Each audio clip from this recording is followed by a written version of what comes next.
have folks in our congregations who have joined our church or are members of their church, but for whatever reason choose not to have their children baptized as infants. And there's nothing wrong with that. But the church needs to have some record of those people. Because when you think about it, if we have only active members, and we only have baptized members, what do we do about these other children?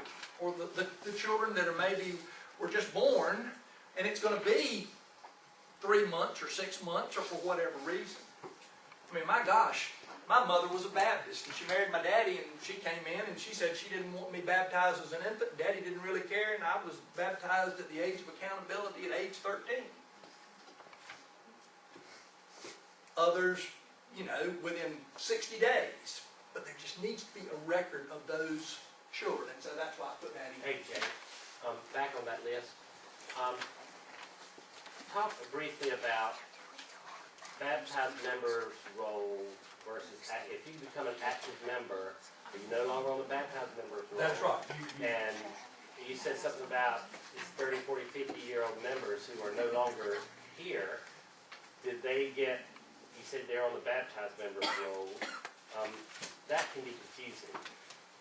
Well, you know, it can be, and I can think of 2 or 3. And again, these are grown adults. I don't know we don't know what happened to them. Their parents have become inactive or whatever.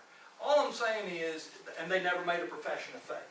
I just have taken the attitude that they need to stay on the baptized roll, if for nothing else but for historical purposes. I don't know how to delete them. Because deleting them is almost like saying you were never baptized, and I'm just not willing to go there.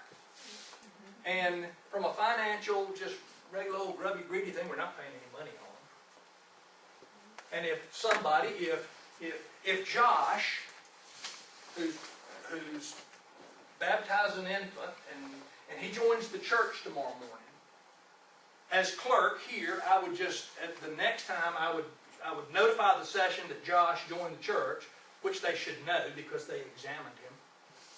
But in the next report, I would just reduce the baptized members by 1 and increase the active members by 1. Certificates of transfer. You need to send them, and you need to sign them for your pastor. This is not a secretary's job. And my anti-Baptist thing, I just absolutely hate to get a letter from a church secretary that says you're dismissed or anything like that. This is politics. This is politics. This is part of our connectional system. And so you need to send this thing out. And you need, and of course, nothing bugs me any worse than getting a letter from the pastor at the Wallace Church that says that Mr. and Mrs. Smith have been worshiping with us and have been received by the session into membership, and would you please send us their letter? It's technical, but they're not members at Wallace until we dismiss them at Wallace. Now, it doesn't always work that way. But send your letters, send your certificates, report it to the session, and report the receptions too. It gives you another thing. All right, other registers. If you all are keeping up with the others, I know you're not keeping